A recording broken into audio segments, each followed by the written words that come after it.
Hey everyone, and welcome to This Explainer. You know, right beneath your skin runs an invisible, absolutely vital chemical network that dictates almost everything you feel, do, and become. We're talking about the body's master thermostat, the endocrine system. I mean, think about it for a second. How exactly does your body know when it needs to regulate its own temperature? Or how did it know when to start and stop growing? And what's really dictating those sudden spikes in your mood or your energy levels? It's not magic, right? It's chemistry. So here is our roadmap for today. 1. Meet the endocrine system. 2. The command center. 3. Tour the major glands. 4. The feedback loop. And finally, 5. The burden of disease. All right, let's jump straight into Section 1, Meet the Endocrine System. Now, this whole system relies entirely on a highly specialized delivery service using these chemical messengers we call hormones. Their job is to transfer information from one set of cells to another, coordinating functions all over the place. Honestly, it's like your body is sending biological emails through your bloodstream just to keep every single organ on the exact same page. So what are these messengers actually coordinating? Well, pretty much the whole shebang. These hormones are secreted by specific glands to manage your body's growth, your metabolism, meaning all those physical and chemical processes, and your sexual development and function. It is this vast, intricate network governing your literal moment-to-moment existence.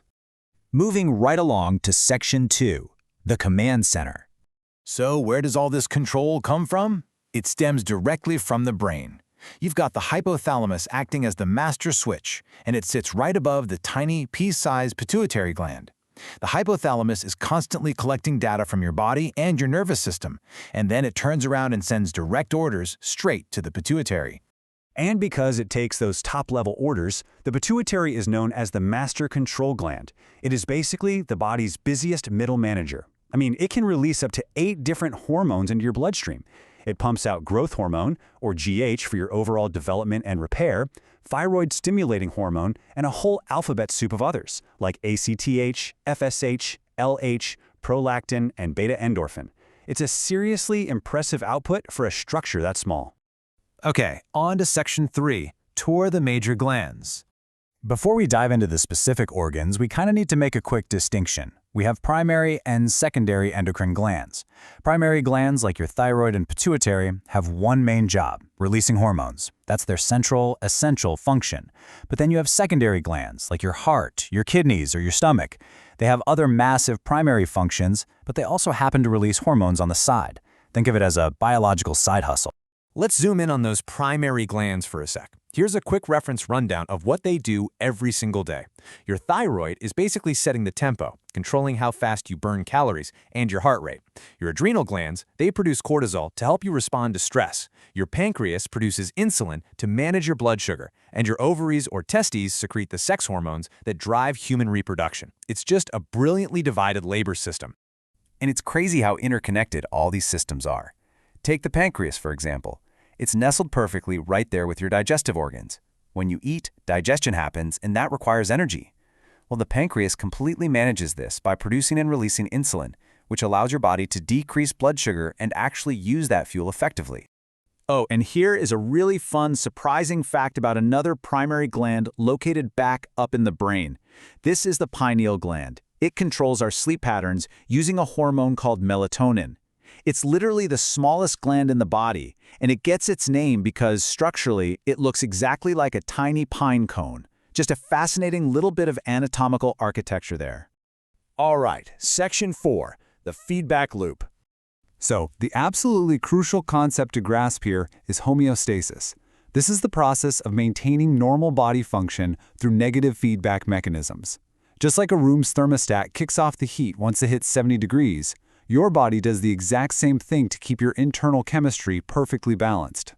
Let's actually walk through how this elegant little loop works in real time. First, the hypothalamus sends a releasing hormone over to the pituitary. Second, the pituitary takes the hint and secretes a stimulating hormone into circulation. Third, that stimulating hormone finds its target gland, which then secretes its own specific hormone. Fourth, those hormone levels start to rise in the bloodstream. And finally, step 5, the hypothalamus detects that rising level and shuts down the releasing hormone, turning off the biological heater. It is just an incredibly precise automated system. Which brings us to our final section, Section 5, the burden of disease. We can look at growth hormone, or GH, to really see what happens when things go wrong. It perfectly illustrates how drastically a single hormonal imbalance can alter a human's development over a lifetime. If there's a severe deficiency of GH during childhood growth phases, it leads to dwarfism. But on the flip side, an oversecretion in kids leads to gigantism. And if that severe oversecretion happens continuously in adults, it leads to a disorder known as acromegaly. Literally just one hormone, slightly out of balance, can completely change the body's physical architecture. And the stakes here? They're absolutely massive on a population level. Looking at epidemiological data, mostly drawn from the European Observatory of Health Policies and Systems, the reality is stark. Cardiovascular and oncological diseases are the top killers at 40 and 24%, but endocrine diseases are actually the fifth leading cause of mortality at roughly 5%. Because hormones regulate literally everything, a failure in the endocrine system has severe, life-threatening systemic implications. To put this into perspective, we're talking about an estimated 45 cases per 100,000 people for something like hypopituitarism, which is a partial or complete deficiency of pituitary hormone secretion. Remember, the pituitary is the master manager. When it fails, patients face this massive cascade of adrenal insufficiency, hypothyroidism, and growth hormone deficits. It creates a debilitating and, honestly, highly expensive health deficit that requires specialized, lifelong care. The research makes this incredibly clear. Just looking at the conclusion from our epidemiological source data, endocrine diseases have a considerable impact on public health. They may cause long-term disability, alteration of the quality of life of the affected patients, and are the fifth leading cause of death. The global and personal impacts of hormonal dysfunction really cannot be overstated. So, that leaves us with one final thought to ponder.